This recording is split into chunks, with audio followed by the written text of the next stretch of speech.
yo no de esa, porque la verdad que sí es una cosa que es importante que te lo den de esta manera.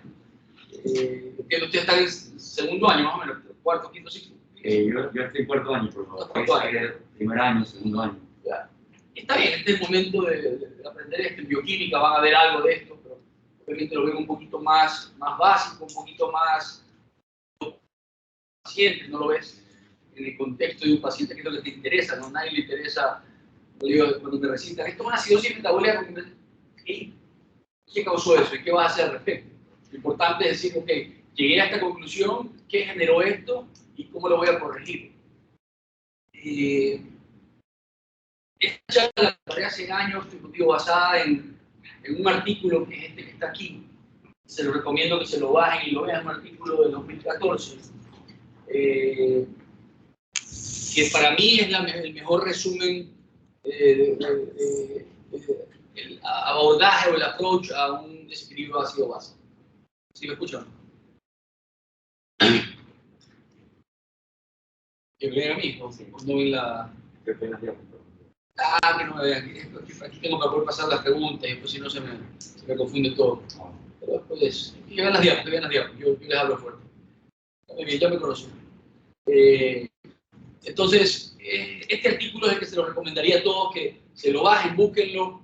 Es el 2014 en el New England Journal of Medicine y realmente resume, creo que de la forma más clara, todo lo que he leído en 1000 libros, porque este tema lo has leído seguramente libros de bioquímica, hasta libros de medicina interna, pasando por libros de terapia intensiva.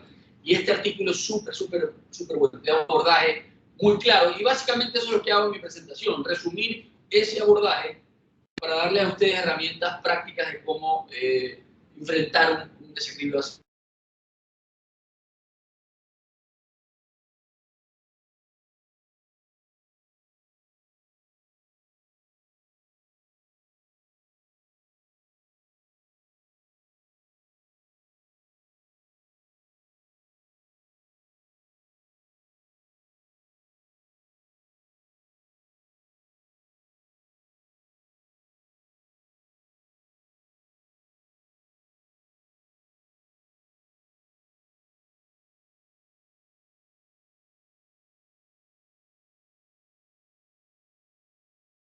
Esa vaina ya se fue.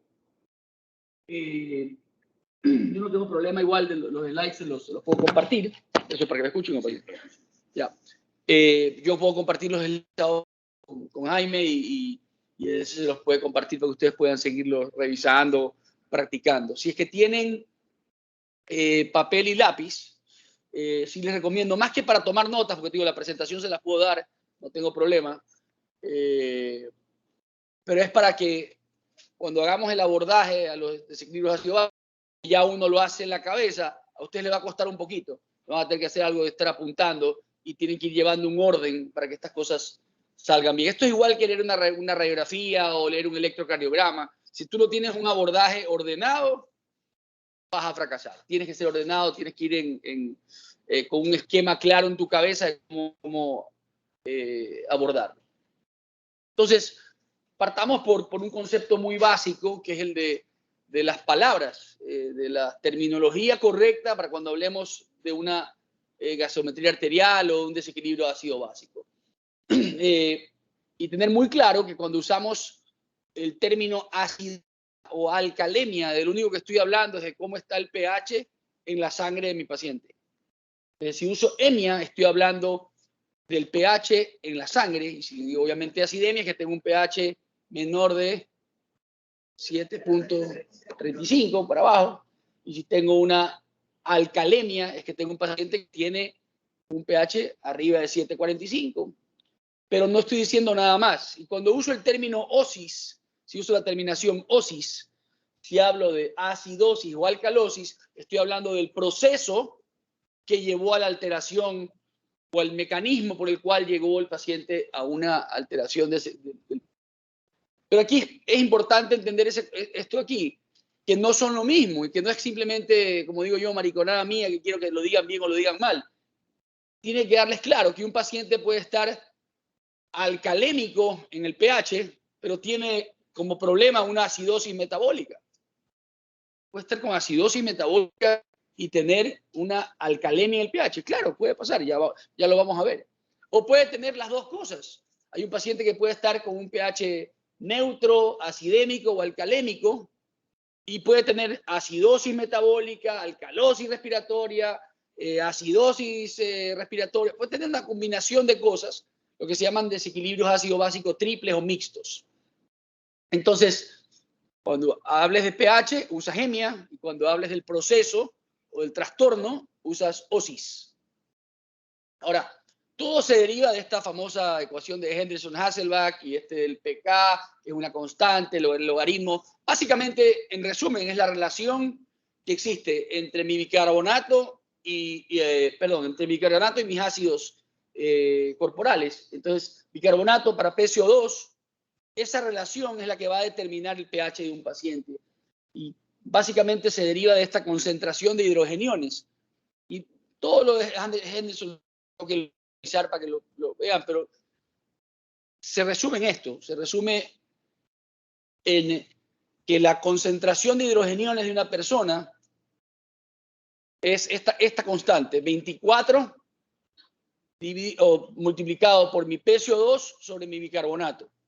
Como cogemos como normal 24 para bicarbonato, como bicarbonato normal, como cogemos como normal 40 como PCO2, porque lo normal es entre 35 y 45, con una regla simple de matemática, 24, elimino los 24, me quedo con 40, ¿verdad? Y esos 40 nanoequivalentes por litro o miliequivalentes por litro de hidrogeniones corresponden a un pH de 740. Todo esto es teórico, simplemente para que sepan. A mayor concentración de hidrogeniones, más bajo mi pH. O sea que hay una relación inversa, ¿verdad? Bajan mis hidrogeniones, sube mi pH, me pongo más alcalino. Entonces, eso es lo que vamos a ver en esta tabla. En términos generales, va a haber una relación entre mi pH, si mis hidrogeniones bajaron de 40 a 32, bajó los hidrogeniones, sube mi pH y mi pH está en 750. Eso es lo que debería más o menos salirte en un paciente normal. Si mis hidrogeniones están en 35, pues mi pH está en 745. Si por algún motivo mis hidrogeniones se subieron y mis hidrogeniones ahora están en 60, pues ahora mi pH está en 7.2. Subieron los hidrogeniones, bajó mi pH. Entonces siempre hay esa relación. Entonces lo primero que yo hago cuando veo una gasometría es ver si esa relación se mantiene, porque eso te dice que la gasometría está bien hecha. Si tú coges una gasometría arterial y te encuentras con un pH que dice 7.2 y los hidrogeniones están en 30, no cuadra. Seguramente está mal hecha esa gasometría. Y lo primero que voy a decir es repitamos esta gasometría porque algo está mal. Tiene que haber una relación directa entre concentración de hidrogeniones y pH. Como digo, inversamente directa, ¿no? A mayor hidrogeniones, va bajo el pH. Entonces, en términos generales, hay 4 tipos de trastornos ácido-básicos y el desorden o el problema y la compensación, la forma en que tu cuerpo trata de corregirlo, como digo yo y pongo en ese gráfico, van en la misma dirección. Ese es el primer concepto que tengo que entender. Entonces, seguramente esta parte sí la han leído en bioquímica, pero cuando decimos que un paciente está con acidosis respiratoria, que el problema es un problema respiratorio y que tiene acidosis respiratoria, el problema es que tiene alto su PCO2, ¿verdad? Estamos claros con esto, ¿no? Si tengo alto mi PCO2, ¿cómo lo compenso? Subiendo mi bicarbonato. Entonces, el problema y la compensación tienen que ir en la misma dirección. Si es que estoy lidiando con un desequilibrio ácido-básico simple, si mi cuerpo está respondiendo de la forma que debería. Si no, es que quizás tengo otro tercer problema. Y ahí vamos a hablar de lo que son estos desequilibrios mixtos. Pero siempre que yo tengo un paciente que tiene, digamos que me inyectan a mí para ponerlo en un cuadro clínico, digamos que estoy con dolor porque estoy en un estado postoperatorio, me operaron la rodilla y el ortopedista prescribe que me den una dosis de fentanilo y sigo con dolor y me dan más fentanilo y de repente hago una depresión respiratoria porque se me deprime el centro respiratorio con los narcóticos y dejo de respirar a los 16 o 18 veces por minuto que estaba respirando. Ahora estoy respirando 6 veces por minuto. Comienzo a acumular PCO2. Voy a hacer una acidosis respiratoria. Con esa acidosis respiratoria, mi cuerpo debería de darse cuenta que estamos acumulando PCO2 y mis riñones deberían comenzar a funcionar para tratar de guardar bicarbonato y compensarlo. No es un proceso que funcione inmediatamente, obviamente, porque cuando uno tiene un problema metabólico, obviamente sí puedes compensar rápidamente. Si yo cojo uno de ustedes y les meto en la sangre, no sé, pues 10 miliequivalentes de ácido clorhídrico y les bajo el pH bruscamente, tu cuerpo se va a dar cuenta de que me bajaste el bicarbonato y que ahora tengo que bajar la PCO2 y por eso voy a hiperventilar. Y comienzo lo que pasa con los diabéticos cuando están descompensados, por ejemplo, ¿verdad? Que los ves hiperventilando, respiración de Kussmaul, tratando de compensar de la manera respiratoria lo que mis riñones estaban dañando. Entonces, el problema y la compensación van en la misma dirección. Si cuando yo veo mi gasometría, veo que el problema y la compensación no están yendo en el mismo problema, tengo otro problema, tengo que comenzar a buscar. Ya vamos a ir viendo casos con esto para que sea más fácil. Entonces, en otra situación, por ejemplo, en el paciente que tenga una alcalosis respiratoria. En la alcalosis respiratoria el problema es que el paciente está respirando más rápido de lo normal, ha barrido su PCO2, se fue la PCO2 para abajo. ¿Qué debería hacer mi cuerpo en esa situación? Barrer bicarbonato, comenzar a perder bicarbonato para compensarlo. Si el problema es que un paciente tiene acidosis metabólica y esa acidosis metabólica me hizo bajar mi bicarbonato, ¿yo cómo lo voy a compensar? Respirando rápido y bajando mi PCO2. Entonces, el problema y la compensación deberían de ir en la misma dirección. Ya vamos a ver ejemplos y si no cuadra eso, buscar cuál es la causa o por qué no está pasando eso. Entonces, ¿cuál es el abordaje que vamos a hacer? Lo que está explicado en el artículo que les recomendé. Primero, darte cuenta que la data esté correcta, que no hay un error de laboratorio, que en este caso, para los ejercicios que vamos a hacer, vamos a asumir que todo está bien. Lo segundo es determinar si el paciente tiene acidemia o alcalemia. Eso lo hacemos con el pH. Simplemente veo el pH y digo si el pH está bajo, tiene acidemia, y si está alto, está alcalémico. Ahora, si me encuentro con que un paciente tiene, por ejemplo, acidemia, esa acidemia está generada por una acidosis de tipo respiratoria o por una acidosis de tipo metabólica. Y eso lo hago viendo mi PCO2 y mi bicarbonato. Luego hay que tratar de ver cómo está la compensación. Todo problema debería tener compensación. Ahí viene lo que les digo. Primero, si están en la dirección correcta. Y segundo, si es en la proporción correcta. Porque si es que yo tengo una acidosis metabólica muy severa, por la razón que sea, y mi bicarbonato se fue de un valor normal que dijimos que era 24. El valor normal es entre 22 y 28, pero cogamos 24 como normal. Y mi bicarbonato ahorita está en 8, que eso es cetoacidosis diabética. Está en 8. Mi compensación tiene que ser proporcional a esa bajada de bicarbonato. Si se fue de 24 a 8, tengo que seguramente hiperventilar de verdad. Si simplemente mi paciente bajó su PCO2, que estaba en 40, digamos como normal, y está en 38, tú me vas a decir, sí, pero sí se fue en la misma dirección, está correcto, pero no es suficiente, no es proporcional a, lo cual te dice, si no es proporcional, entonces tengo un problema y tengo seguramente una acidosis respiratoria. No lo logré compensar con la alcalosis que debía haber hecho respiratoria. Se quedó en 38 meses, pero 38 está bien, está más bajo, pero no está bien a ese nivel de bicarbonato. Todo ahorita estoy tirando harta teoría, están a lo mejor mirándome con cara de venados, pero cuando ya veamos los casos clínicos vamos a entender lo que estoy diciendo. Entonces, ¿la compensación es adecuada o no? Lo que sigue es determinar el famoso anion gap o la brecha aniónica, hay distintos términos, pero ¿qué es esto del anion gap? Ya vamos a ver. Y segundo, ¿cuánto cambió el anion gap? Ok, sí tengo un anion gap. ¿De cuánto es ese anion gap? Ya no está en 12, el anion gap está en 20, cambió por 8. Y ya vamos a ver por qué es importante eso. Porque después tengo que comparar el cambio del anion gap al cambio del bicarbonato. ¿Cómo está mi bicarbonato? ¿Y cuánto cambió de lo basal? Se llama un delta gap, que es la relación entre cuánto cambió mi bicarbonato y cuánto cambió mi anion gap. Ahorita todo esto suena como chino, tranquilos, ya vamos a ver los casos clínicos y les aseguro que van a ir entendiendo. Y por último, lo más importante, que es tratar de determinar cuál es la condición clínica que le generó a este paciente este problema y cómo lo voy a corregir, porque si no, no sirve de nada que me reciten como loritos, acidosis metabólica con compensación, ¿de cuánto? No me interesa si no me dice al final del día por qué está así, cómo vamos a ayudar a este paciente. Entonces, de las 4 fórmulas, o de las fórmulas en realidad, porque hay 2 para las respiratorias, hay en agudo y en crónico. De estas fórmulas, la única que quiero que apunten, porque la vamos a usar cuando hagamos los ejercicios, es esta primera. Uy, ¿qué pasó? Es esta primera, que es la que se llama la fórmula de Winter. Porque es la más utilizada, que es la fórmula que tenemos que utilizar para poder estimar. Con problemas técnicos, no sé. Qué raro, no se está moviendo nada. Perdón, un segundo. Voy a conectar, un segundito.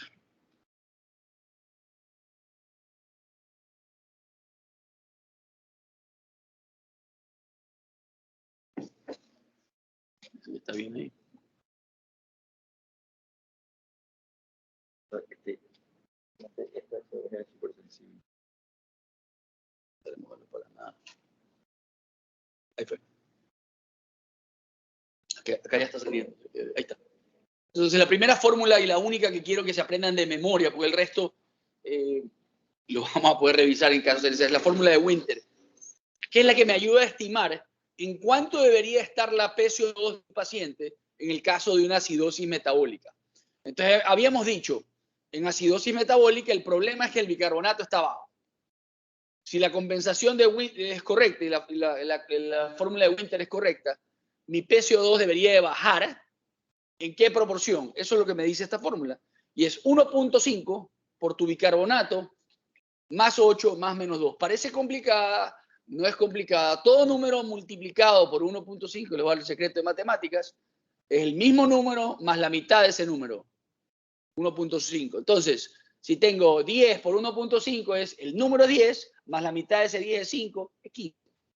Si el número es 20, es ese 20 más la mitad de ese número que es 10, el número es 30. Entonces, multiplicar por 1.5 no es complicado. No quiero verlo sacar calculadora para calcular la fórmula de Winter. 1.5 sí han de poder hacer.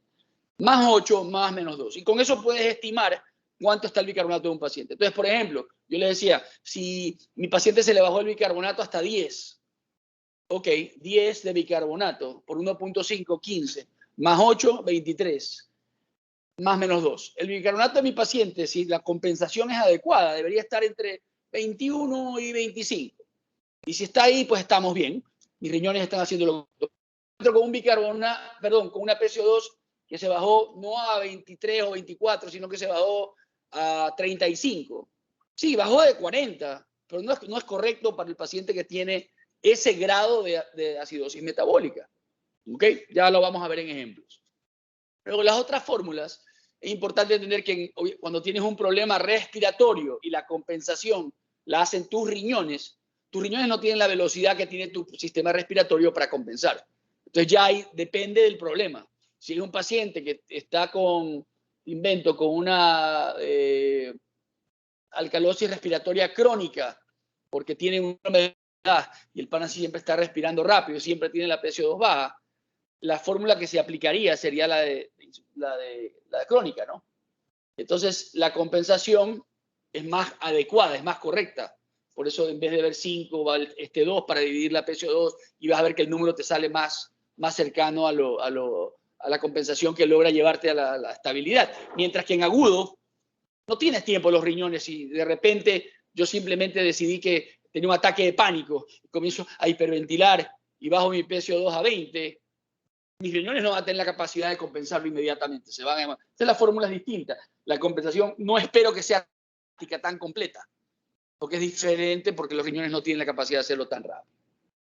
Entonces, cuando estamos con un paciente, vamos a empezar ya a entrar en materia, que tiene acidosis metabólica. Yo les decía, el paciente con acidosis metabólica, en la gasometría lo que voy a ver es que el bicarbonato está bajo. Pero ese bicarbonato bajo se puede deber a 2 causas. Mi paciente tiene acidosis metabólica porque está acumulando algún tipo de ácido. Y ese ácido puede ser endógeno o exógeno. Endógeno quiere decir que lo produjo tu propio cuerpo. Por ejemplo, acidosis láctica en un paciente séptico o un paciente con ejercicio extremo. o por ejemplo, cetosis diabética, está generando un ácido tu cuerpo. Son ácidos endógenos. Eso me va a bajar el bicarbonato, me va a producir acidosis metabólica. Pero el problema es que tengo un exceso de ácidos. También pueden ser ácidos exógenos, ¿no? Puede ser, por ejemplo, que me tomé un alcohol adulterado con metanol y ese metanol me generó una acidosis metabólica por ese ácido extra, pero es exógeno, no lo produjo mi cuerpo, me lo metí con alguna droga, con algún medicamento, con un cianuro, con lo que sea.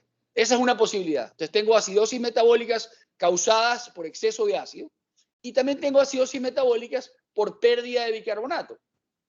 Y esa pérdida de bicarbonato, ¿dónde podemos perder bicarbonato? ¿Por qué órganos podemos perder bicarbonato? Es lo más simple. Riñones, esa es una forma. ¿Y la otra? ¿Por dónde puedes perder? ¿Por dónde pierden cosas ustedes? No solamente bicarbonato, cualquier cosa. ¿Ah? Tubo digestivo. O lo estoy perdiendo en el tubo digestivo en algún lado, o lo estoy perdiendo por mi sistema renal. Eso es todo. Entonces, esas son las dos fuentes de pérdida de bicarbonato. Entonces, acidosis metabólica. O tengo un ácido en exceso, endógeno o exógeno, pues estoy perdiendo bicarbonato. Y lo estoy perdiendo o por el tubo digestivo o por mi sistema renal. No hay más posibilidades. Ahora, ¿qué es esto del famoso del anion gap? Tenemos que entender, aniones son los negativos, cationes son los positivos. En estado basal normal, todos nosotros tenemos siempre un poquito más de aniones que de cationes.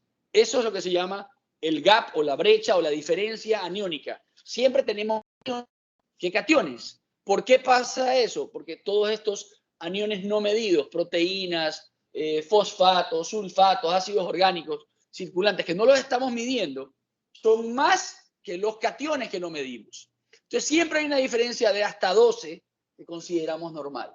Entonces siempre va a haber una diferencia más de los aniones en favor de los cationes. Perfecto. ¿Cómo calculamos el anion gap? Con esta fórmula simple, esa también tiene que apuntarla. El anion gap se calcula con tu sodio menos la suma de tu cloro más el bicarbonato. Entonces si tengo 140 de sodio, ok, y tengo 100 de cloro y 20 de bicarbonato, tengo 140 menos 120, me salió 20 el anion gap. 20 el anion gap es más alto de lo normal. Dijimos que 12 es normal.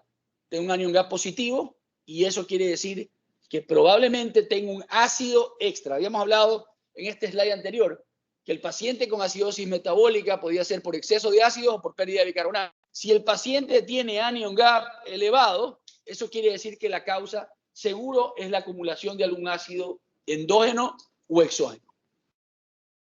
¿Ok? Entonces ya sabemos cómo calcular el anion gap. Sí es importante este punto aquí del final, que ahorita no lo vamos a calcular, vamos a asumir que todos nuestros pacientes tienen un nivel de normal, pero la hipoalbuminemia te altera el anion gap, te lo da falsamente normal.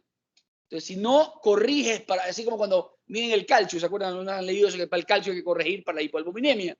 En el caso de la acidosis metabólica, el anion gap te puede salir normal, falsamente normal, porque el paciente está hipoalbuminémico. Entonces hay una corrección que se hace y te dices que por cada un punto que te baja tu albúmina, tienes que corregir por 2,5 o 3. Entonces, por ejemplo, si la albúmina normal es 4,5, cogemos 4 como valor normal, entre 3,5 y 4,5. Si 4 es el valor normal de albúmina y mi paciente tiene 2 de albúmina, yo tengo que multiplicar ese 2 por 2,5 y ese 5 sumárselo a lo que calculé yo del anion gap. Entonces le hice el cálculo, a mi paciente le salió que tenía 11 de anion gap. Y dice, esto no es normal. Pero estaba tan hipoalbuminémico que me estaba saliendo falsamente bajo, falsamente normal. En verdad el paciente sí tenía un anion gap. Y eso es importante porque ¿para qué quiero hacer todos estos cálculos y relajos? Porque al final del día yo quiero saber cuál es la causa de la acidosis metabólica y corregirla. Y mi diferencial va a ser 1, si es que tengo acidosis metabólica sin anion gap, estoy pensando en todas las causas que me hacen perder bicarbonato. Pero si tengo una acidosis metabólica con anion gap, tengo que pensar en cuál es el ácido que está metido en exceso. ¿Por qué está acumulando ácidos mi paciente? Entonces, mi diferencial es completamente distinto. Entonces, si calculo mal el anion gap o no me doy cuenta que el paciente está hipoalbuminémico, voy a tener un problema porque voy a tomar la decisión equivocada, voy a irme por el camino equivocado y nunca voy a corregir ni ayudar a este paciente. ¿Estamos bien? ¿Todos? Sí. Entonces, estas son otras causas de hipo, son causas que te alteran y te ponen un anion gap como que estuviera disminuido normal. Entonces, otros pacientes, por ejemplo, con paraproteinemias, mieloma múltiple, Waldenstrom, hiponatremias severas, hipercalemias severas, te pueden alterar el valor del anion gap y en realidad el paciente sí lo tiene. Simplemente para que ustedes lo sepan. Esto es un gráfico de qué quiere decir para visualizar el anion gap.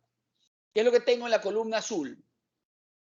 Tengo a cationes y UC significa unmeasured cations, cationes no medidos, unmeasured cations. Y significa unmeasured anions, aniones no medidos. Entonces, ¿qué es lo que te digo? En condiciones normales, un paciente siempre tiene, mira cuánto hay de cationes no medidos versus cuánto hay de aniones no medidos. Hay más aniones no medidos que cationes no medidos. Entonces, digamos, esto aquí representa el anion gap. Y esto digamos que es 12. Ok. Hasta ahí puede estar esa diferencia. Pero ¿qué pasa cuando a mi paciente le meto un ácido extra? Porque, por ejemplo, tiene un ácido orgánico que generó por acidosis láctica, como les decía. Y ya no tengo solamente la parte que habíamos visto acá, ¿no? Era más del doble. Sino tengo esta parte rosada, ese ácido orgánico metido también. Ya el ancho de mi barrita ya no es el mismo que era antes. Se hizo más grande, porque tengo un anion gap. Tengo un anion gap ahí, producto de ese ácido orgánico. Mira acá, por otro lado, un paciente que tiene, por ejemplo, una acidosis renal tubular y está perdiendo bicarbonato en el tubo, en el sistema renal. El paciente también tiene acidosis metabólica, pero no es a consecuencia de que tenga un ácido orgánico extra, sino que la barrita del bicarbonato se me hizo más estrecha que lo que la tenía acá. O sea, perdí bicarbonato, no producto de que tenga un ácido extra, sino que estoy perdiendo a nivel... entonces, en ese caso, la diferencia entre aniones y cationes se mantiene normal. No hay anion gap. Entonces, repito, si tenemos un paciente con acidosis metabólica, y eso lo sé, ya vamos a ver cómo, el bicarbonato está bajo. Eso se debe a que tengo un exceso de ácidos y bicarbonato. ¿Cómo puedo diferenciar? Con el anion gap. Si el anion gap está elevado, ese paciente tiene un ácido extra en el cuerpo. Si el anion gap está normal, no hay ácidos extras. Simplemente estoy perdiendo bicarbonato y tengo que buscar dónde carajo lo está perdiendo. Tubo digestivo o sistema renal para poderlo corregir. Entonces, cada punto que sube mi anion gap tiene que haber una relación directa con una bajada del bicarbonato. Entonces, si yo hago mi cálculo y me sale que el anion gap de mi paciente está en 14, habíamos dicho que 2 era normal, yo esperaría que mi bicarbonato baje de 24 a 22. Tiene que haber esa relación. Y de haber esa relación, está difícil la gritada. De haber esa relación, entonces estamos lidiando con un desequilibrio ácido básico simple. Pero si no hay esa relación, si yo dije bajó por 2 y el otro bajó por 10, hay algún otro problema. Estamos. Todo esto es teórico, ya vamos a ver los ejercicios y ahí se va a ir aclarando esto. Entonces, esto es lo que se llama el delta gap. ¿Cuánto cambió mi anion gap? ¿Y cuánto cambió mi bicarbonato? Y esta es la fórmula. Si dijimos que el anion... Otra forma de verlo. Yo les había dicho, lo estoy haciendo en la cabeza de 12 como normal. Pero si el anion gap está en 20 y mi paciente, dije 12 es lo normal, quiere decir que cambió por 8. Ok, pongo el 8 aquí. Y el bicarbonato debería de bajar por 8. O sea que debería estar esto en 16 para que me salga 8 menos 8, 0. Están iguales. Si no me pasa el gap, el delta gap, el cambio del uno y del otro, debería de ser 0. Pero si no encuentro eso, es que hay algún otro desorden metido ahí. ¿Y por qué es importante eso? Porque a la hora de corregir, tengo que corregir todo. Entonces puede ser que tu paciente, ya vamos a ver casos clínicos, en los que el paciente está, por un lado, con acidosis metabólica, y por otro lado, porque está perdiendo bicarbonato con una sonda, tiene alcalosis metabólica. Entonces, no solamente tengo que corregir un problema, sino también el otro. Ok, entonces, esto ya lo vamos a ver. Entonces, siempre tiene que haber un cambio de bicarbonato que es equivalente al cambio del anion gap. De ser así, estamos lidiando con una acidosis simple, un trastorno simple y no con alguno mixto. Ok, esta es otra parte que quiero que apunten porque esta parte es un poquito casi que de memoria. Se los puedo explicar, pero es más, este slide es importante que lo tenga apuntado. Cuando me encuentro con una situación en la que no están equivalentes, el cambio del bicarbonato no fue igual que el cambio del bicarbonato, pues puedo estar lidiando, el cambio del bicarbonato no fue igual que el anion gap, puedo estar lidiando con dos situaciones extras. Yo le decía, tiene que haber otro trastorno. ¿Cuáles son esos trastornos?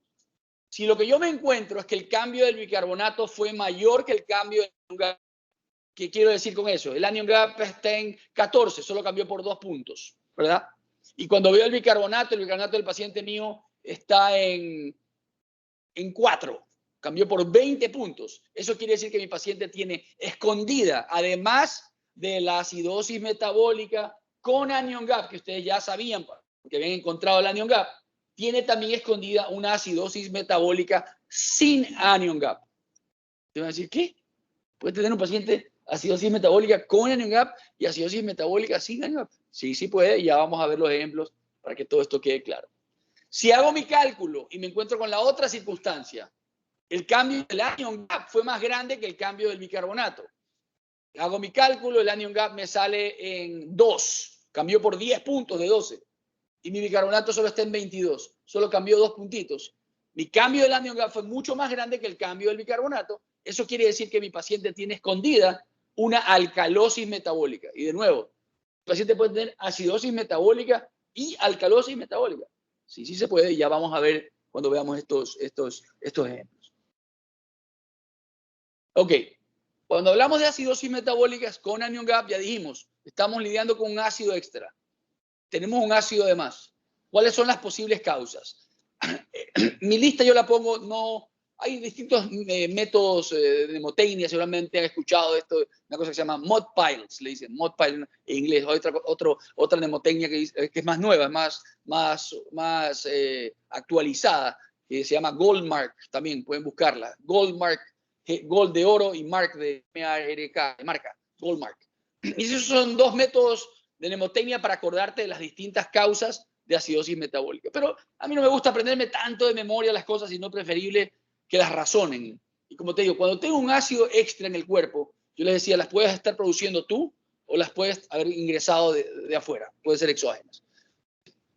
Adentro, en mi cuerpo, la causa más común, con la que más se les va a tocar lidiar, es con acidosis láctica. Porque la acidosis láctica la producen tus tejidos cuando entra en metabolismo anaeróbico, cuando no hay, cuando estás deshidratado, cuando estás hipoglicémico, cuando estás en cetoacidosis, lo que sea, y tu cuerpo comienza a producir ácido láctico, porque estás en un modo de producción de energía anaerobia, lo ves en sepsis, lo ves en miles de causas. Entonces, probablemente a nivel hospitalario les va a tocar ver acidosis láctica como la causa más común. De ahí son todo lo que produzca cuerpos cetónicos. De nuevo, en el caso de la cetoacidosis diabética, por ejemplo, no tengo insulina para meter mi glucosa a la célula. Mi célula tiene que producir energía de alguna forma, entro en un estado de lipólisis a destruir grasas y genero ácidos grasos, y esos ácidos grasos y cuerpos cetónicos me generan un ácido de más y me van a generar una acidosis metabólica. Pero también la puedes ver con cetoacidosis por alcohol. La puede ver por inanición, estas pacientes que hacen estos ayunos muy largos. La uremia, eso también es bastante común. Los ácidos que retiene el riñón al entrar en falla renal también son causas comunes de... Un segundito. Son causas comunes de acidosis metabólica con anion gap. Un segundito, perdón que estoy contestando.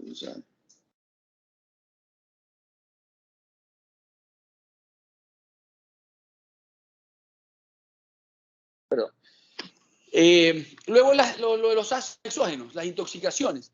Todavía se ve aquí todos los años, para fin de año, para los difuntos, alguna vaina de intoxicación de alguna bebida alcohólica, y la gente viene con intoxicación por metanol. En Estados Unidos se ve bastante esto del etilenglicol. El etilenglicol es una sustancia que se usa en carros como, dicen, antifreeze, para evitar que el motor se congele en lugares que hace mucho frío. Y aquí no se ve eso, no decía lo venden en las ferreterías, en las cosas, pero en Estados Unidos lo venden de fácil acceso. Es de color azul, parece el color del Gatorade es azul, o el Power es azul brillante. Huele delicioso.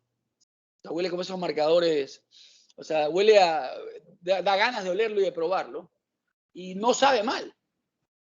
Ese es el problema. Entonces es un problema porque esta vaina está en la casa y los chiquitos se los toman.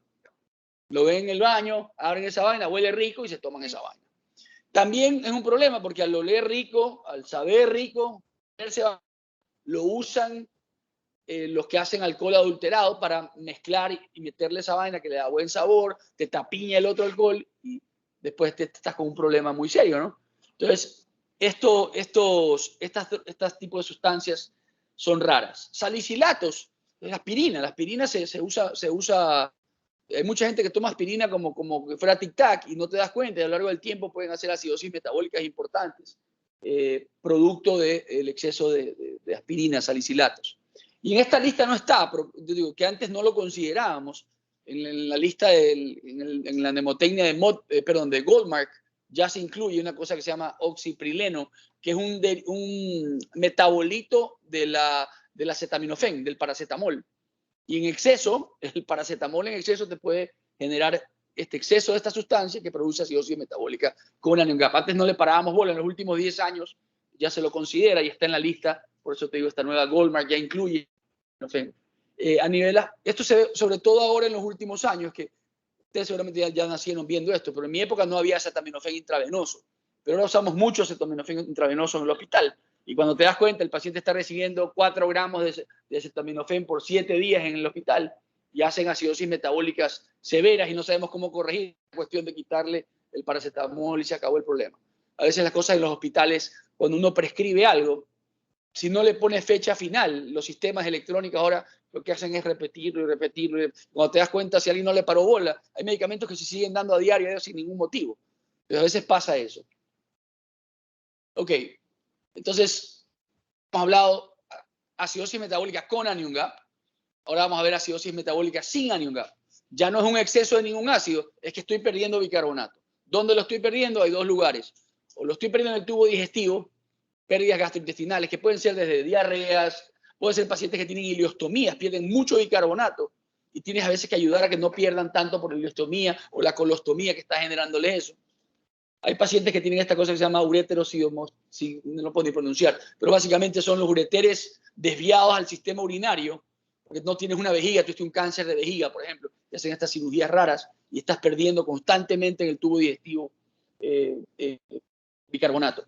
Las fístulas pancreáticas, pacientes que hacen pancreatitis crónica a veces pueden acabar con fístulas. O la otra posibilidad es que estoy perdiendo a nivel renal, porque sea que tengo una acidosis renal tubular o me dieron algún medicamento como la acetazolamida que me hizo perder bicarbonato a nivel renal, o tengo una enfermedad renal tubular aguda, enfermedad túbulo intersticial. Hay varias causas a nivel renal que me podrían hacer perder. Y también esta última es sumamente importante porque probablemente es la más común. Es lo que llamamos dilucional, farmacológica o hiperclorémica. Es la misma cosa. Es lo que pasa cuando a un organismo lo llenas de alguna solución que tenga mucho cloro y ese cloro, ese Cl negativo, que le está metiendo, por ejemplo, con mucha infusión de solución salina, hace que mi cuerpo ya tenga demasiados aniones. ¿Cómo compenso eso? Comienzo a perder bicarbonato a nivel renal. Entonces pasa que el paciente llega deshidratado o está chocado y está hipotenso y le dan mucho volumen y solución salina, lo lleno de cloro y hacen esto que se llama acidosis metabólica sin anion gap, producto de esta acidosis dilucional, ¿no? Producto del exceso de cloro en el sistema. ¿Cuál es el problema con estar acidémico o tener una acidosis que me lleve a una acidemia? El problema es tremendo, porque, por ejemplo, a nivel hospitalario, en terapia intensiva, a veces vemos pacientes que están con sepsis y están en shock, están hipotensos, mal perfundidos, y estamos con medicamentos, por ejemplo, como norepinefrina, epinefrina, fenilefrina, lo que sea, drogas adrenérgicas que te estén ayudando a subir la presión arterial, y la presión no sube, y no sube, y no sube. Y lo que pasa es que el paciente tiene una acidosis tan marcada que ya los vasopresores no sirven, porque el lugar donde actúan los vasopresores se degenera, cambia su forma, y ya la droga no puede actuar en su lugar.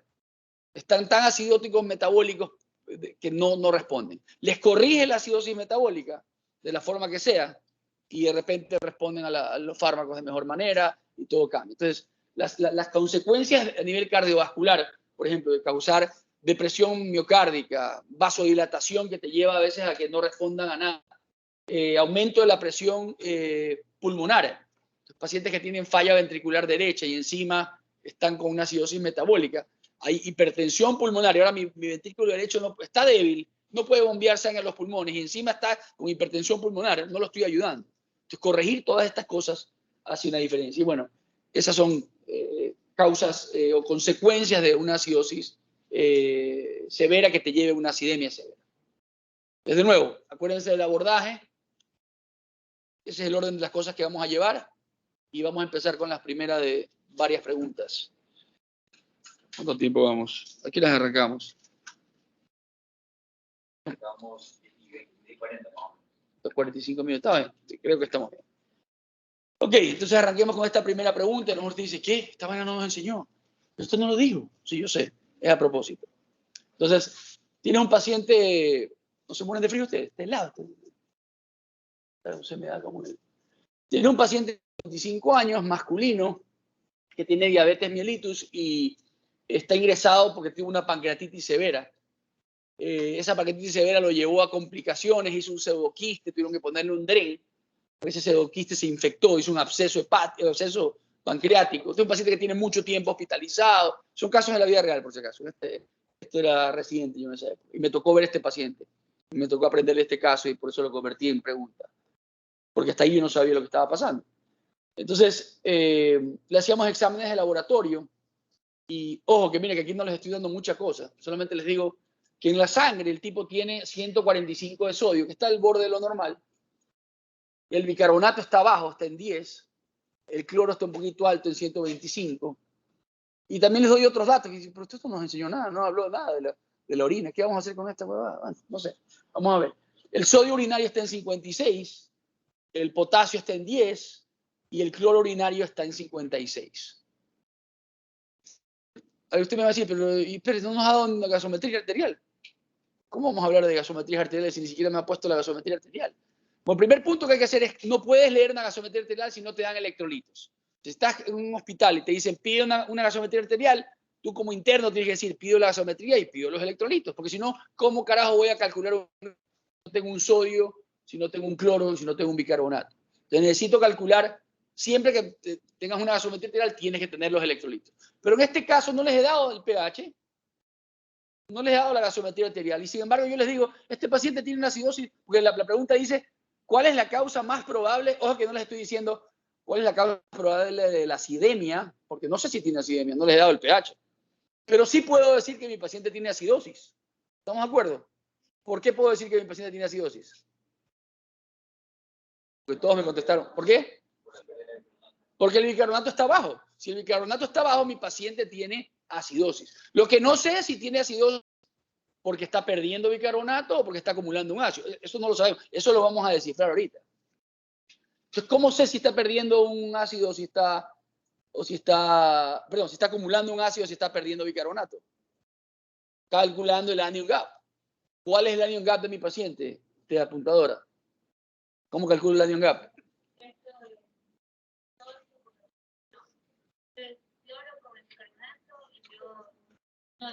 Sumas el cloro con el bicarbonato y se lo restas al sodio. O dicho de otra forma, sodio menos la suma de cloro más bicarbonato. ¿Cuánto salió? 10. ¿Tiene anion gap mi paciente? No, dijimos que hasta 12 era normal. Entonces mi paciente tiene acidosis metabólica porque está perdiendo bicarbonato o porque está acumulando un ácido. Está perdiendo bicarbonato. Ok. Entonces ahí abajo les estoy dando 4 opciones. No quiero que me den la respuesta correcta todavía, pero ¿pueden eliminar algunas de esas opciones? Sí, ¿por qué? Podemos eliminar las dos últimas, ¿verdad? Podemos eliminar cetoacidosis diabética y podemos eliminar acidosis láctica, porque yo les dije, si el paciente tiene un ácido láctico en exceso, tiene cuerpos cetónicos, está acumulando ácido y debería tener un gap. Entonces ya sin leer ni escribir mucho, ya puedes saber que por lo menos la respuesta va a ser o A o B. Y ahí viene el error, ahí vino mi error, Y ahí viene por qué es importante ese otro pedazo de información. Lo del sodio urinario, lo del potasio urinario y lo del cloro urinario. Porque yo asumí, bueno, puta, tiene un dren en el páncreas y tiene el bicarbonato bajo, tiene que estar perdiendo por el tubo digestivo, por el páncreas, por el tubo digestivo. Esa es la causa. Sin embargo, vino el nefrólogo y me dijo, pídele los electrolitos urinarios para que puedas calcular un gap urinario. Y dije, ¿cómo es esa vaina? Entonces, sí, y con esa vaina vas a poder esclarecer si el problema es urinario o digestivo. Y pasó que en este paciente no era el páncreas, el paciente tenía una acidosis renal tubular, que tuvimos que corregirla de otra forma y se solucionó el problema. Pero el paciente tenía acidosis metabólica que no la podíamos compensar, era sin anion gap, y lo que acabó pasando era eso. Ahora, ¿cuál es la fórmula del anion gap urinario? El sodio es parecida a la otra, pero no es igual. Es sodio más potasio menos cloro. Sodio más potasio menos cloro. Entonces es 56 más 10, 66, menos 56, acabamos con 10. Pero aquí lo que tienes que saber es si el número es positivo o si el número es negativo. Y si mi paciente tiene un gap urinario positivo, el paciente está perdiendo bicarbonato a nivel renal. Si el paciente tiene un anion gap negativo, el paciente está perdiendo bicarbonato a nivel digestivo. Entonces, como dijimos aquí en este paciente, 56 más 10, 66. Menos 10 menos 56, acabo con 10 positivo. Positivo quiere decir que el paciente está perdiendo a nivel urinario. Entonces, no era lo que pensábamos, no tenía que ver con el páncreas, tenía que ver con el sistema renal y eso es lo que se corrigió y al paciente le fue bien. Entonces, acaban de aprender otra cosa más, que es el gap urinario. Es de utilidad cuando tengo acidosis metabólica sin anion gap para saber por dónde estoy perdiendo. ¿Okay? Y esto es algo que no parece, esto no es ciencia ficción, esta pendejada la puede hacer cualquier hospital básico, te puede dar electrolitos en orina, no es una cosa, una prueba, no. Esto es bastante sencillo y te puede aclarar mucho. Entonces, en este caso era acidosis renotubular, no era ningún problema pancreático. Ok, otra pregunta. Este es un paciente de 70 años. Vayan leyendo. Sí, pero ya te voy a llamar, estoy dando una conferencia en la Católica. Pero yo creo que mucho es cardíaco, Mónica. Está en falla cardíaca, tiene un ventrículo que no se mueve, tiene una placa muy sugestiva de que está en edema pulmonar.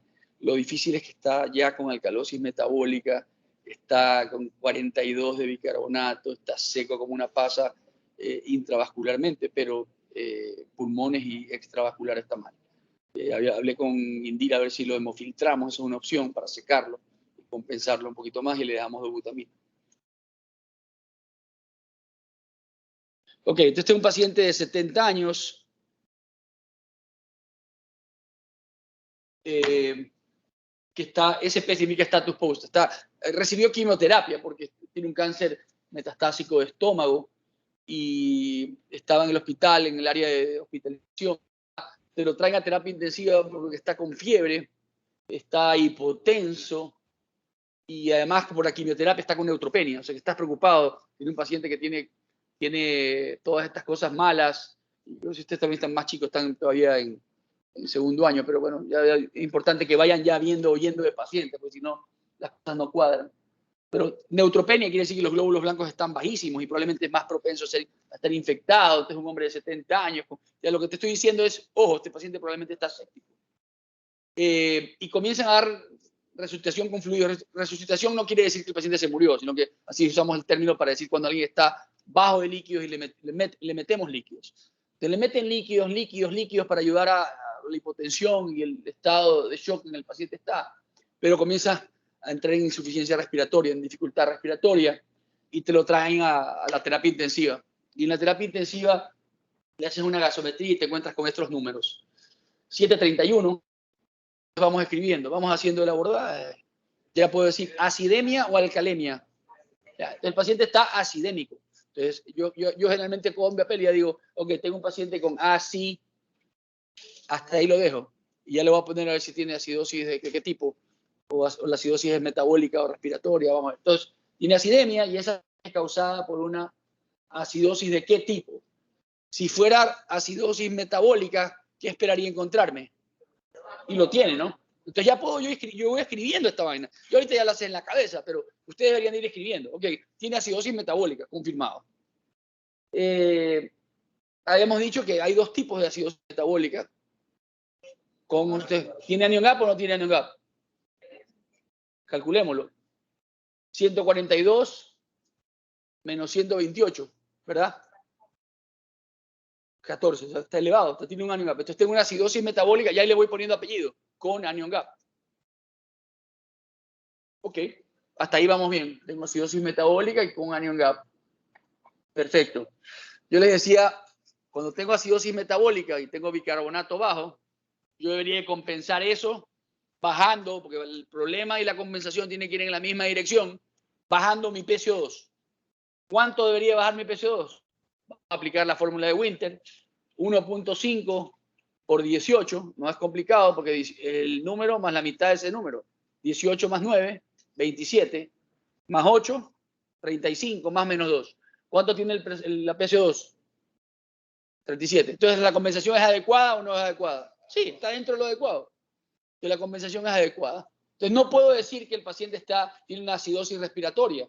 Si me encontraría, por ejemplo, que la PCO2 está en 50, bueno, ya no solo tengo la acidosis metabólica, sino que también tengo acidosis respiratoria. Pero en este caso la compensación es adecuada, ¿verdad? Hemos hecho el cálculo. Ok, yo les decía, ok, hasta ahora vamos bien, pero ahí acabamos. No acabamos ahí porque puedo tener un desorden escondido que no lo estoy viendo. Y eso es lo que tenemos que aplicar, lo del delta gap. ¿Cuánto cambió mi bicarbonato y cuánto cambió mi anion gap?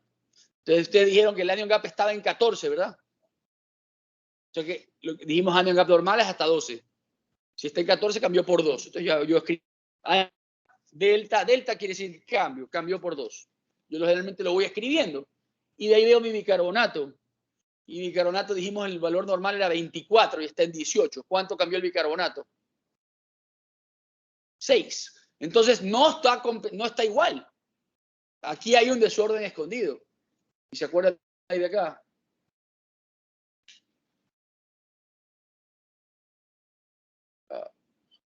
¿Se acuerdan de este slide? Si mi cambio del bicarbonato es más grande que mi cambio del anion gap, porque dijimos 6 versus 2, entonces ya no solamente estoy lidiando con una acidosis metabólica con anion gap, sino que tengo también metida una acidosis metabólica sin anion gap. ¿Ok? Entonces tengo un desorden mixto, tengo un doble desorden. Entonces regresemos a la pregunta. Y la mejor respuesta entonces es ¿cuál? La D de dedo, la última, ¿verdad? Acidosis metabólica con y sin. ¿Ok? Y ahora hagamos la parte más importante, que es por qué el paciente tiene acidosis metabólica con y sin anion gap. En base a lo que hemos hablado, ¿a qué atribuirían ustedes que el paciente tenga acidosis metabólica con anion gap? ¿Mm? ¿Con anion gap vas a perder algo? No. Con anion gap estoy hablando de por qué tengo un ácido extra en el cuerpo. Está acumulando, sí, pero ¿por qué? ¿Ah? ¿No? ¿Perdón? ¿No? ¿Cuál es la causa más común de acidosis metabólica con anion gap? Se lo puse primerito. Acidosis láctica. Acidosis láctica. El paciente está hipotenso. Si no le está llegando buen riego sanguíneo a sus tejidos comienzan a producir ácido láctico. Está en shock, está séptico. Esa es la causa. ¿Y por qué tiene una acidosis metabólica sin anion gap? Ahí sí, la dilucional, por los excesos de fluido que les puse acá, ¿no? Hicieron resucitación con volumen, le metieron solución salina. Es más, ya está un poquito hiperclorémico, está en 110, no está tan mal, pero se va a poner hiperclorémico. Entonces yo tengo que tomar una medida, ok, si mi paciente sigue necesitando líquidos, tengo que usar una solución que no tenga tanto cloro. Me tengo que cambiar al lactato de Ringer, tengo que usar alguna otra solución. No puedo usar solución salina porque le voy a seguir metiendo cloro y se va a seguir perpetuando y se va a seguir quedando con la acidosis metabólica sin anion gap. ¿Ok? Entonces, Eso te ayuda a tomar. ¿Y por qué lo de arriba? Entonces corrijamos lo de arriba, vamos a estar sépticos, vamos con antibióticos, hagamos cultivos. O sea, hay que tratar la causa de fondo, no simplemente llegar a hacer un ejercicio matemático fútil, hay que llegar a la causa. Otro caso.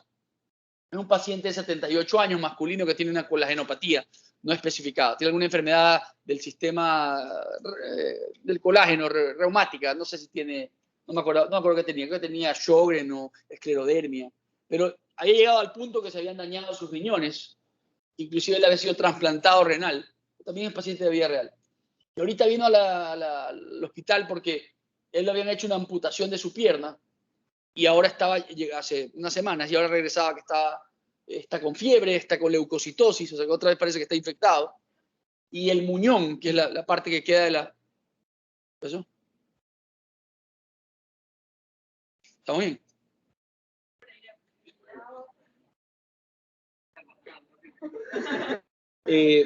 El muñón, que es la parte que quedó de la pierna, se lo ve roja, eritematosa, está infectada. Entonces, de nuevo, tienes un paciente que probablemente está séptico, le inician antibióticos, pero a las 12 horas de nuevo también está taquipneico en el piso y lo traen a terapia intensiva. Y cuando llega a terapia intensiva te dan esa gasometría. 7 tiene acidemia, y esa acidemia, si dijo 707, lo único que puede decir es que tiene acidemia. Ahora, ¿qué generó esa acidemia? Una acidosis. ¿De qué tipo? ¿Por qué dicen eso? El bicarbonato está bajo. Perfecto, estoy de acuerdo. Entonces ya voy escribiendo. Acidosis metabólica. Ahora, podemos ponerle apellido con o sin anion gap. A ver. Sí, ¿no? 137 menos la suma del cloro con el bicarbonato, que era 120, sale 17. Tiene un anion gap aumentado. Entonces, ok, tengo una acidosis metabólica con anion gap. Pues por lo menos ya puedo ir terminando. La primera respuesta no es. La segunda respuesta puede ser, pero no sé si tengo alguna otra cosa más metida ahí. La tercera también la podríamos eliminar, ¿verdad? Porque dice sin anion gap. Entonces estamos lidiando con o es la B o es la D. Voy a ir descifrando eso. Entonces, nos quedamos con el anion gap. Hasta ahí nomás hemos calculado. ¿Qué dice Winter? ¿Cuánto debería tener la PCO2 mi paciente? Si tiene acidosis metabólica y el bicarbonato bajó, ¿hasta cuánto debería bajar mi PCO2? 1.5 por 12, ¿verdad? 12 más 6, 18, más 8, 26. 26 más menos 2. ¿Y cuánto tiene de PCO2? 42. Eso no es bueno. Eso no es correcto. Entonces, 42 ustedes me pueden decir, pero 42 es normal. No. 42 no es normal para alguien que tiene 12 de bicarbonato. Lo cual me dice este paciente no está respirando suficientemente bien y ese paciente se está cansando y este paciente está en acidosis respiratoria. Entonces, el paciente por ahora ya yo sé que tiene acidosis metabólica con anion gap. Tiene acidosis respiratoria, confirmado. Ya podrías decir, seguro va a ser la respuesta acá abajo. Pero vamos a ver si hay o no un tercer desorden o no. ¿Cómo vemos lo del tercer desorden? Haciendo la comparación de cuánto cambió mi anion gap y cuánto cambió mi bicarbonato. ¿Se acuerdan? Le dijimos, anion gap salió en 17. ¿Sí, no? Y 12 es normal, cambió por 5 puntos. Y el bicarbonato, lo normal es 24, está en 12. ¿Por cuánto cambió? Por 12. Entonces, el cambio del bicarbonato fue más grande que el cambio del anion gap, lo cual quiere decir que hay un tercer desorden escondido ahí y que es la acidosis metabólica sin anion gap. Entonces, ese paciente tiene acidosis metabólica con anion gap, acidosis metabólica sin anion gap y la compensación respiratoria. Entonces, tiene acidosis respiratoria también. Entonces, este es un paciente que lo va a manejar distinto, porque es lo que me está diciendo cuando yo me lo encuentro con este PCO2 de 42. Usted dice, pero no está mal, 35-45 era normal. Si él no puede barrer ese PCO2, ¿qué es lo que debería hacer? Porque su sistema respiratorio debería detectar o sea, debería detectar que estoy con un pH de 707, debería detectar que estás con bicarbonato de 12 y hiperventilar. Y este paciente se está cansando. Lo que va a pasar en las próximas 2 a 4 horas es que se canse más y esta PCO2 se siga subiendo, se baja el pH, 6.9 pH, paro cardiorrespiratorio y murió el paciente. ¿Y qué pasó? Si está más o menos bien, el viejito. No, este era el momento de decir, o lo ayudo y lo intubo al viejito y respiro por él, lo que él no puede hacer. Tú dices, pero la oxigenación está bien, está con una PO2 de 85. Sí, pero no lo estoy intubando porque le falte oxígeno, lo estoy intubando porque la parte ventilatoria está mal, porque el paciente no va a poder compensar como debería compensar. ¿Ok? Entonces, todas estas cosas son casos de la vida real y importantes que lo vayan aprendiendo. Sí.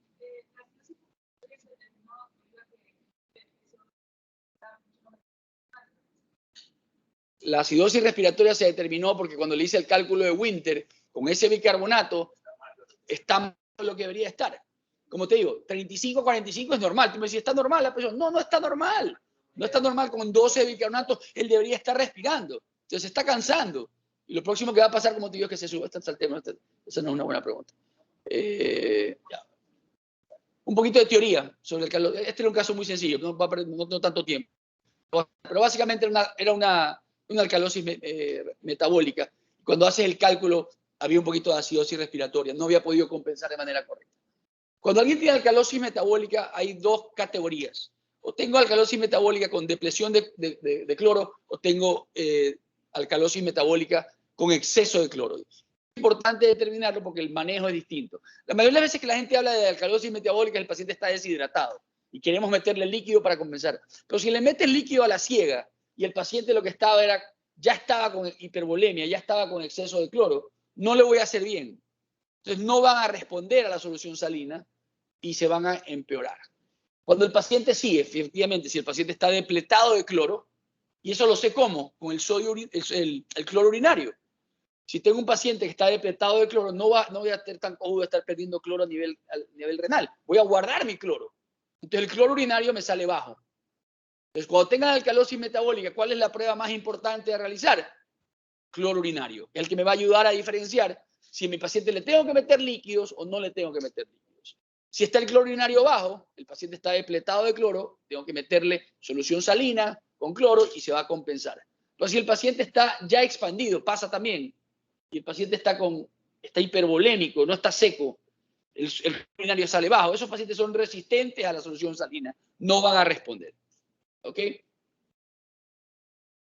¿Qué causa una depresión de cloro y alcalosis metabólica como causa? Lo más común son las pérdidas gastrointestinales, así como podemos perder bicarbonato, también pues, hidrogeniones, por ejemplo, cuando tienes pacientes con sondas nasogástricas o que están vomitando mucho, que tienen, por ejemplo, un adenoma vellosa, que es un trastorno a nivel digestivo que produce una sustancia que te hace perder ácidos a nivel intestinal, o el exceso de diuréticos. Eso es lo más común a nivel hospitalario. El paciente que ahorita me vino hablando por teléfono tiene 42 de bicarbonato, o sea, está con alcalosis metabólica, 42 de bicarbonato está altísimo, y está con un cloro urinario bajito, o sea que en teoría debería de responder a líquidos, pero lo han secado con diuréticos como loco.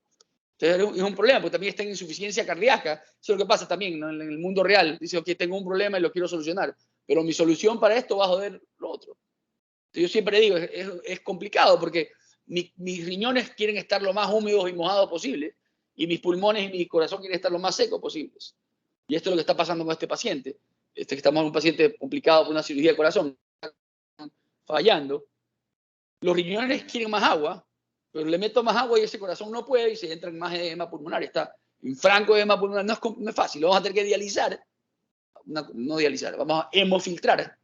Ponemos como un catéter de diálisis y lo que hacemos es chuparle agua. Pero no lo hacemos ya con el diurético, sino que lo hacemos nosotros artificialmente. Y eso debería ayudar a que ahora ya ese corazón que está sobrecargado de volumen se pueda manejar mejor y debería mejorar la situación. Vamos a ver. Y la otra situación es por expansión de cloro, lo que decía, ¿no? Acá era por depresión, acá es por expansión. Y eso ocurre generalmente con estos trastornos más de tipo endocrinológico, más complejos para ustedes entender, pero ahorita, testosteronismo, hipercortisolemia, el uso de corticoides, estenosis de la arteria renal, son casos más complejos y más raros, pero en todo caso, lo que quiero que ustedes aprendan es, alcalosis metabólica, tengo elevado el bicarbonato.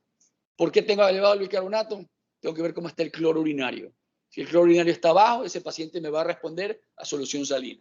Si el cloro urinario está alto, ese paciente no me va a responder a solución salina, no lo encharques más. ¿Ok?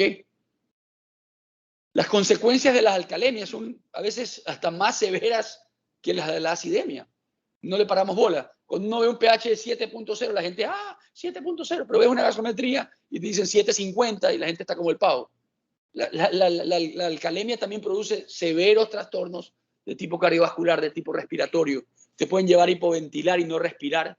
Te pueden llevar a que haya tanta vasoconstricción arterial que cierras las coronarias y te infartes. Entonces, también es importante y hay que corregirla.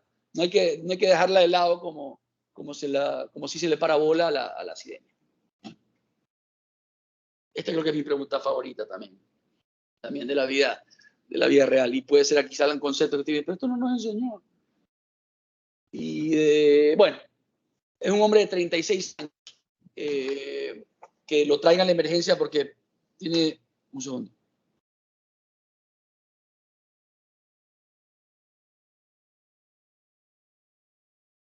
Correcto, eso es lo que le expliqué a la esposa. Él está con un fallo de bomba tremendo. Esperemos que responda a butamina. Yo lo hemofiltraría y vería.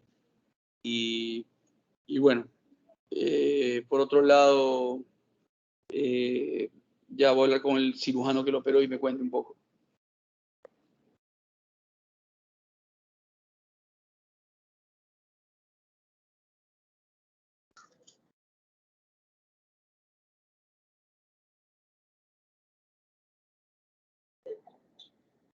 Sí, perfecto.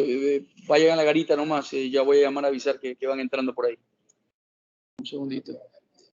Oye, ¿ustedes leen la pregunta?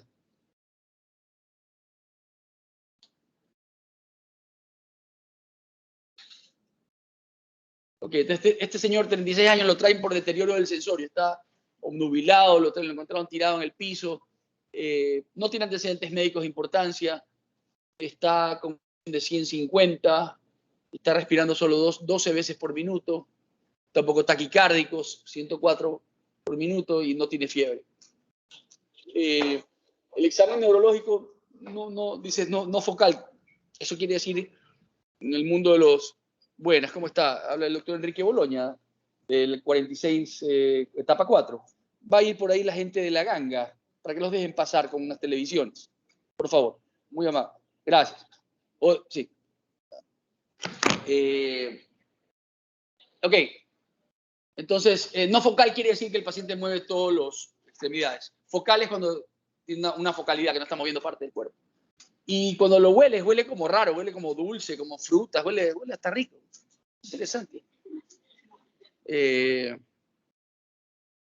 Vamos a cambiar la pregunta que sea una 36 años femenina mejor, para no suene tan feo esa parte mía. Pero bueno, el pH está en 7.35. ¿Tiene acidemia o alcalemia? Ninguna de las dos. Sin embargo, está el pH normal, pero eso ya cerramos, ya no hacemos nada. Si el pH está normal, está normal. No quedamos ahí, ¿verdad? Vamos a ver las cosas. Suso, ¿tendrá acidosis metabólica? El bicarbonato, 22 a 28 es normal. Está normal. Entonces no tiene acidosis metabólica. Ahí yo les digo, ya van a aprender alguna otra cosa. Sí, ¿puedes tener acidosis metabólica con bicarbonato normal? Sí. ¿Cómo puedo saberlo si lo tengo? Calculemos el anion gap. ¿Cómo está el anion gap? No tiene anion gap. Ok, chuta, entonces. Sodio, cloro, System 11, está al borde, ¿no? Chuta. Entonces no tiene nada este man. ¿Qué hacemos? Ya, mira, ahí te dan otro pedazo de información. Te dice, alguien le midió la osmolaridad ya no da el doctor, no, ahora es el rector, pues, ¿no? Sí, ya no podemos hacer la broma entonces. Él fue mi profesor de bioquímica. Sí. Y por eso nunca pude entender la diferencia entre osmolaridad y osmodalidad. Pero, no, buen tipo, buen profesor además. Él era ayudante. Pues, no es tan viejo, pues. Él es un poquito más viejo que yo, nomás. Que tendrá 50, no tiene más. No, el doctor falleció de COVID, Reynoso. Tenía 40 años dando clases. Buena gente. COVID. Entonces hizo un stroke, una hemorragia intracerebral post-COVID. Se recuperó del COVID. Es que eso es lo que en la época que primero no dábamos anticoagulantes y la gente hacía strokes. Hacían, o sea, eventos cerebrovasculares isquémicos. Después le dábamos anticoagulante a todo el mundo y hacían hemorragias intracerebrales. Mierda. Ahora chuta, vamos a la mitad. En esa época era la época que se daba, no fue paciente mío por si acaso, pero le pasaba a cualquiera. Y se recuperó, salió del hospital, se fue a su casa y en casa hizo un stroke hemorrágico y se murió. Tampoco tan viejo, tenía unos 74. Era compañero de mi papá. 74. Pero bueno, alguien midió la osmolalidad, la midió, ojo, y la osmolalidad salió en 345. ¿Usted sabe cuál es la osmolalidad normal del plasma? ¿Ah? No. ¿Cuál es la osmolalidad del plasma ustedes? ¿Y cómo la calculamos? Eso tienen que haber visto en bioquímica. ¿O no han visto? Ya están viendo bioquímica. Eso sí es un pecado. No saber cómo calcular la osmolalidad plasmática. ¿Cuál es el principal determinante? Se supone que sí lo vieron. ¿Cuál es el principal determinante? O sea, cuando hablo de osmolalidad, ¿de qué estoy hablando? De sustancias que le estén dando peso, densidad a mi plasma. ¿Cuál es el principal determinante o la principal sustancia que da la osmolalidad del plasma? El sodio, bien. Entonces, eso se acuerdan, esa fórmula que es 2 por sodio, ¿no lo han visto? Más glucosa dividido para 18, más boom dividido para 2.8, ¿no se acuerdan de esa vaina? Estamos en la mierda. Bueno, vayan a buscarla, porque es importante. Porque la osmolaridad normal es de 285 a 300, 285 a 295. Pero cuando alguien, un laboratorista acuicioso dijo, vamos a medir cuánto tiene la osmolaridad, medirla con una máquina, no que la calcularon como hice yo, la midieron, le salió que tenía 345, o sea que está hiperosmolar al máximo. Y esto es igual que cuando hablamos de acidosis metabólica con anion gap, tiene que haber un ácido metido. Aquí si tengo una osmolalidad más alta de lo normal, quiere decir que el paciente tiene alguna sustancia extra que está metida y me está generando esa osmolalidad exagerada. Yo sé que ese concepto no lo hemos visto, lo vamos a ver ahorita con esta pregunta. Pero ¿a dónde voy con esto? Es calculemos la osmolalidad plasmática.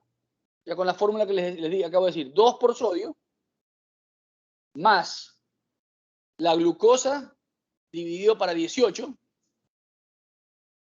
y más el boom dividido para 2.8. Esa es la fórmula.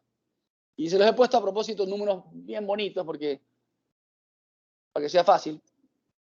¿Cuánto sale? No, o sea, porque 90 para 18.5 y 14 para 2.85 también. Entonces sale, el sodio está en 236, perdón. 236 por 2, 272. Sí. Más 10, 282. Entonces, la osmolaridad que yo calculé en base a las sustancias que me dan osmolalidad, sodio, glucosa, boom, me salen 282, pero cuando la miden, salió en 345. Ahí te está diciendo, eso es lo que se llama un gap osmolar. Aquí hay hay una sustancia metida ahí. Y eso es importante, porque este paciente, como ya es lógico, probablemente, por eso les dije, y la historia clínica es importante, a lo mejor nadie le paró bola. El paciente está intoxicado de algo, y está con alteración del sensorio, tirado en el piso, no responde.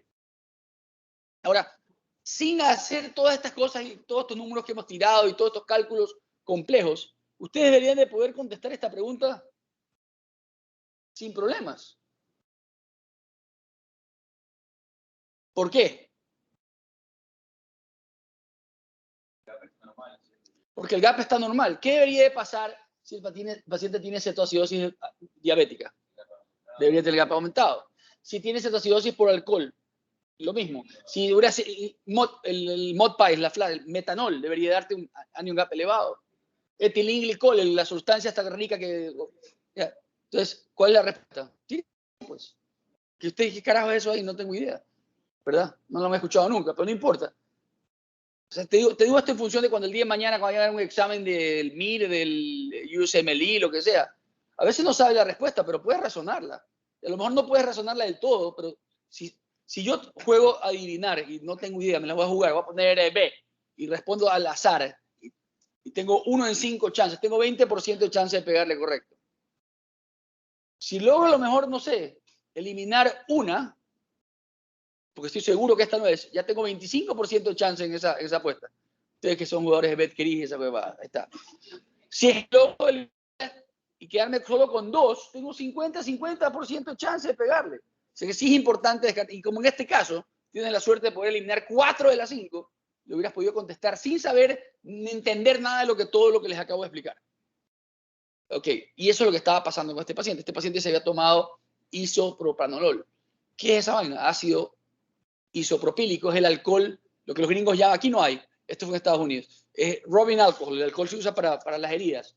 Aquí en el Ecuador, y eso lo aprendí con un paciente, no es el alcohol que usamos para heridas, es alcohol etílico mezclado con metanol, no es isopropanol, que ese es verdaderamente el que se usa como desinfectante. En Estados Unidos sí lo es.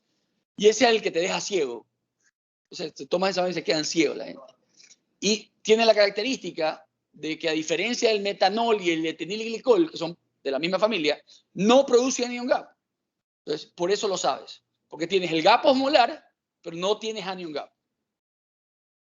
Entonces, veamos esto de la osmolalidad. Hay una osmolalidad medida y hay una calculada. La medida la mide una máquina, la mandas al laboratorio y le dices cuánto tiene y te da un número. 345 nos contestaron.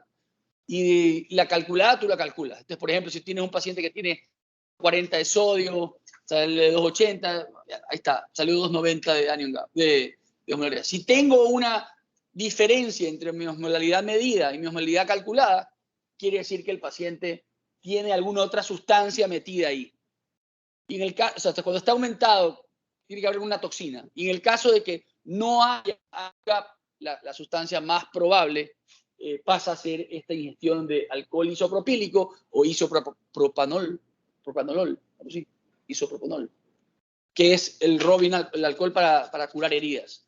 Tiene la característica, como te digo, no te genera anion gap, se quedan ciegos los pacientes, hacen rhabdomiólisis también, hacen fallo renal. Este paciente fue un desastre, sí me acuerdo. Ok, acidosis respiratoria. Entonces vamos a pasarlo rápido. Acidosis respiratoria, ¿cuál es el problema? ¿Qué tengo malo? ¿Qué tengo acumulado? ¿Qué tengo disminuido?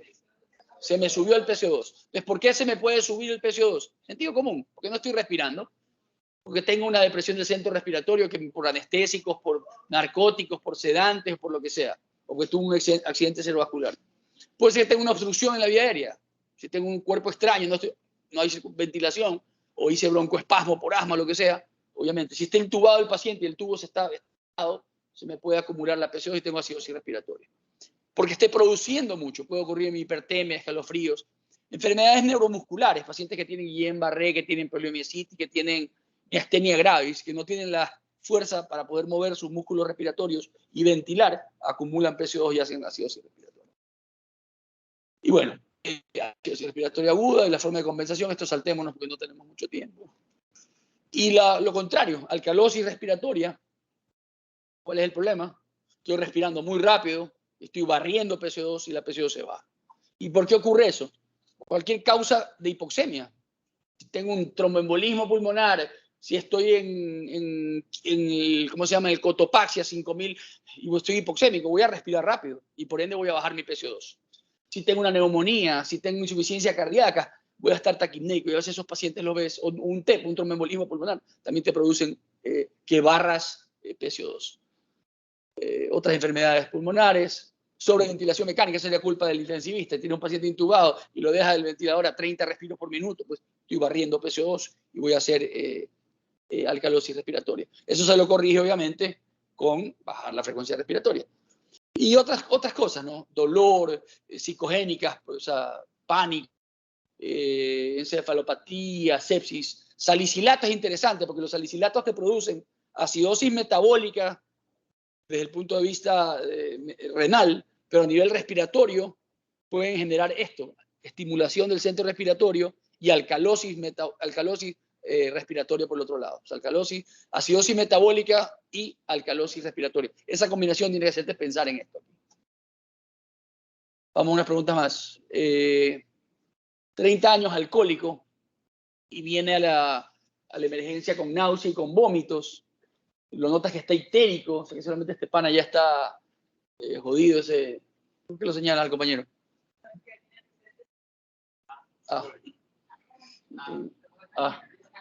Y viene con agitación y alucinando. Alucinando no se escribe con H, sí. Es en inglés. Eso está traducido del Spanglish. Se escribe con H, ¿verdad? Bueno, disculpa. Entonces, presión arterial normal, un poquito taquicárdico, está respirando 22 veces por minuto, y esa es su gasometría. ¿Acidemia o alcalemia? Alcalemia. Sin embargo, puede ser que tenga un trastorno de otro tipo. Vamos a poner acidemia, alcalemia, y vamos a ir viendo las cosas. Si tiene alcalemia, esperaría que tenga el bicarbonato alto. ¿Lo tiene el bicarbonato alto? Si fuera alcalosis metabólica, no está alto. Y puede ser que, o si fuera respiratoria, debería tener la PCO2 baja. ¿Tiene la PCO2 baja? Sí. Entonces, por ahora, ya puedo decir, este paciente tiene alcalosis respiratoria. Ahora, ¿ahí acaba todo? No. Pero el bicarbonato está normal, ahí lo dejamos, ya dejémoslo ahí nomás. No. ¿Cómo está el anion gap?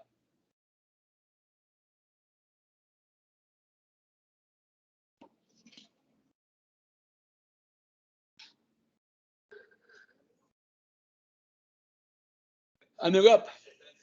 36, dice Fumanchu. Sí, 138 menos 102, ¿no? 36 de anion gap. Pero ustedes, mira que se les hubiera pasado si no hubieran calculado el anion gap, hubieran visto ese bicarbonato de 22, se hubieran quedado muy contentos con esa alcalemia, se hubiera acabado el problema. Este paciente tiene una acidosis metabólica del carajete. Si tiene un anion gap de 36, o sea, tiene bastante ácido extraño metido dentro del cuerpo, este pana. Algo está pasando. No lo hubieras detectado nunca. Entonces, el anion gap está en 36 cuando normal es 12. Y ahí hacemos la comparación. ¿Cuánto cambió el anion gap y cuánto cambió el bicarbonato? ¿Verdad? Cambió 2 puntitos nada más el bicarbonato y cambió 24 la otra. Sí, de 12 a 24, 16, 24 puntos. O sea que el cambio de bicarbonato del anion gap fue mucho más grande que el cambio, lo cual me dice que el paciente, de acuerdo a lo que apuntaste en el slide ese famoso, tiene una alcalosis metabólica escondida. Ok, entonces por ahorita ya desciframos que el paciente tiene alcalosis respiratoria y ahorita tiene acidosis metabólica con anion gap y tiene alcalosis metabólica por la fórmula esta del... Se confundieron. Se lo repito. Porque este es el caso más complejo probablemente. Que te da un pH que tira hacia alcalemia y no le paras mucha bola, porque 7.35, 7.45 es normal, 7.48 y este paciente está en la mierda. Bicarbonato de 22, no parece nada del otro mundo. Sin embargo, cuando calculas el anion gap, te encuentras que el paciente tiene un anion gap tremendo. Entonces, si tiene anion gap, tiene acidosis metabólica con anion gap. Lo de la alcalemia está explicado por esa PCO2 que está en 28. Ahora, calculemos Winter. Según Winter, ¿cuánto debería tener la PCO2 de ese pana?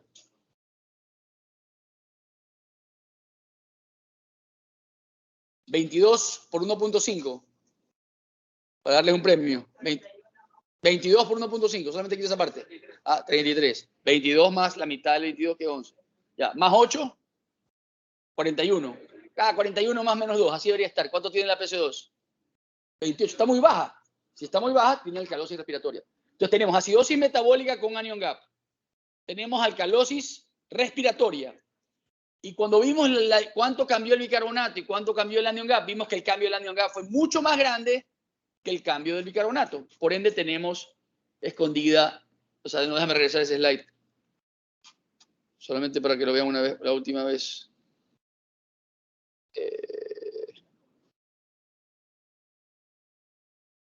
¿Dónde era?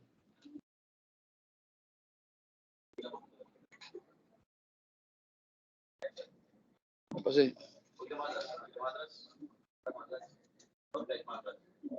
Ahí está. Entonces estamos con esta situación. Estamos con un paciente que el cambio del anion gap fue mucho más grande que el cambio del bicarbonato, por ende tengo una alcalosis metabólica. Entonces el paciente tiene este triple desorden ácido básico, porque se marea un poco de manera.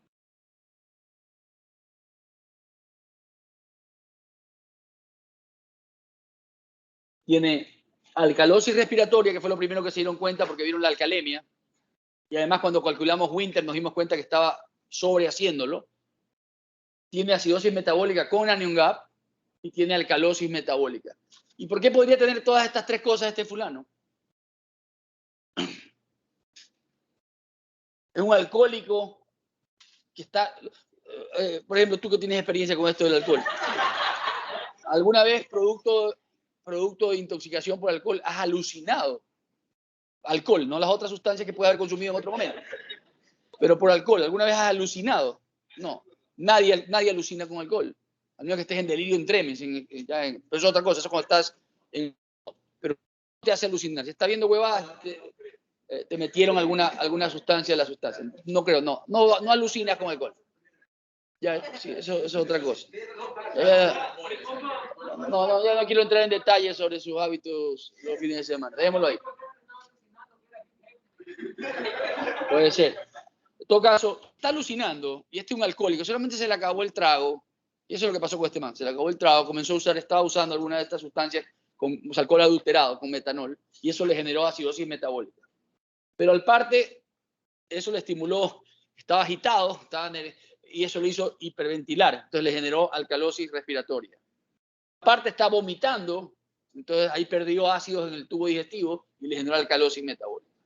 Entonces este pana había que solucionarles todas estas situaciones. ¿No? ¿Suficiente? ¿Ya está quemados? Hay un dicho que la mente capta lo que el culo aguanta. Lleva mucho tiempo sentado.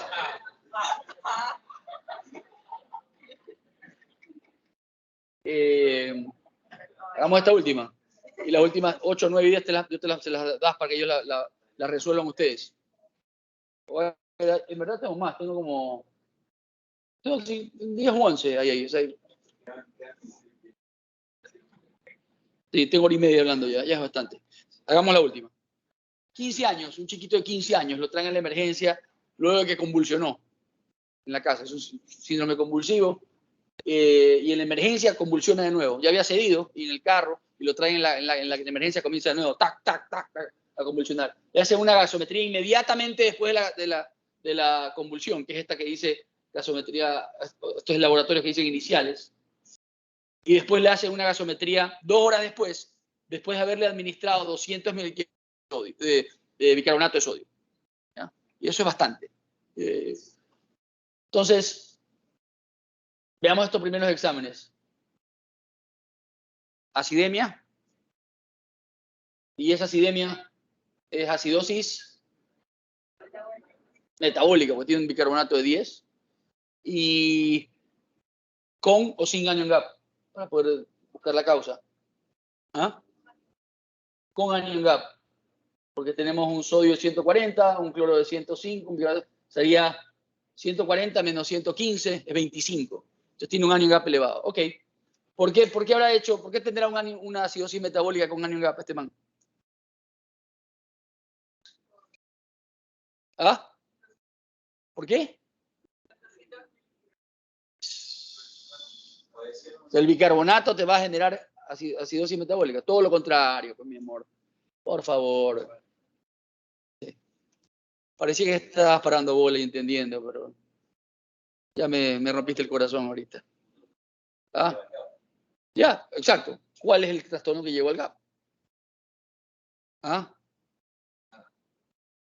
Si leyeron la historia clínica. Yo no pongo la historia clínica por pelar, porque es importante. ¿Ah? Pulsión. ¿Qué va a generar eso? Acidosis es como que hubieras corrido una maratón. Generas una cantidad de ácido láctico brutal y ese ácido láctico se libera a la sangre. Y no, de nada sirve estudiar bioquímica si no lo aplican a conceptos médicos, si no, no sirve de nada. Entonces, esto tiene que quedar muy claro. Entonces, este chiquito está haciendo convulsionando, los músculos comienzan a liberar ácido láctico y ese ácido láctico se te chupa el bicarbonato, me lo baja a 10. Ok, perfecto. Entonces tengo acidosis metabólica con anion gap. La compensación de Winter, ¿qué debería decir? ¿Cuánto debería tener la PCO2 mi paciente? Y no, yo aquí les estoy haciendo la pregunta y ustedes contestan. Sí, es facilito. Cuando les tiro la... la idea es que estos últimos ejercicios los practiquen hoy día, porque una cosa es entender algo, otra cosa ya es aprenderlo. 23. ¿Y lo tiene en cuánto? Entonces, si tiene la PCO2 más alta de lo que debería tener, ¿cómo se llama eso? Acidosis respiratoria. Entonces, por ahorita ya voy escribiendo que tiene acidosis metabólica con anion gap y tiene acidosis respiratoria. ¿Por ahí se acaba todo? No, no se acaba todo ahí. ¿Cuánto cambió el bicarbonato y cuánto cambió el anion gap? Bueno, el anion gap dijimos que estaba en 25, lo normal es 12, cambió por 13 puntos. Y el bicarbonato está en 10, también 22 a 28, también cambió por 13 puntos. O sea que sí está bien. Estamos de acuerdo. Ahora, ¿qué pasó 2 horas después? Le dieron bicarbonato y ahora se fue a 7.60 el pH. ¿Ahora qué tengo? Una alcalemia generada por alcalosis metabólica. Ahí sí. Producida por el bicarbonato que le metí un bombazo a este man por las huevas. Porque 760, digo eso porque esto es serio. O sea, 760 es grave. Ahora está hipotenso el paciente y no sabes por qué y está con vasoconstricción arterial. Acá tiene 15 años, no pasó nada, pero 200 mil enfermera porque vio el 7.0 y se asustó. Y era quizás demasiado. Entonces, ¿qué es lo que pasó con este paciente? Tenía una acidosis metabólica con anion gap, producto de las convulsiones que generaron ácido láctico. La PCO2 esperada era 23 y el paciente la tiene en 40. Por ende, está en acidosis respiratoria. Y tomamos el cálculo. Eso no hicimos también. No, ¿por qué tiene alcalosis metabólica? Por la regeneración hepática que se ocurre a partir del bicarbonato y bla, bla, bla, bla, bla. Sí, ahí tengo 3 preguntas más. ¿Tú tienes la presentación? ¿No tienes? Sí. Pásaselos, no tengo problema. Mientras el día que mañana que la usen para alguna cosa, me den crédito y digan, el doctor Boloña me la enseñó y me la regaló. No tengo. La tienes ¿cómo se llama? En PDF ya. ¿Quién está hablando? Sí. Es que no las veo con la mascarilla ya.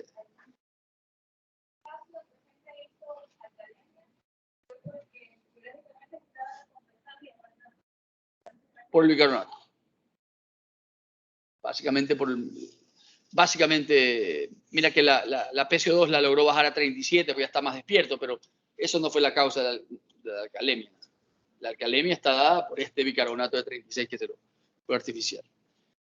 Ok, entonces las últimas preguntas se las comparto. Cualquier pregunta me escriben a través de Jaime Andrés si puedo ayudarlos. Y suerte con todo, ¿ya? Gracias.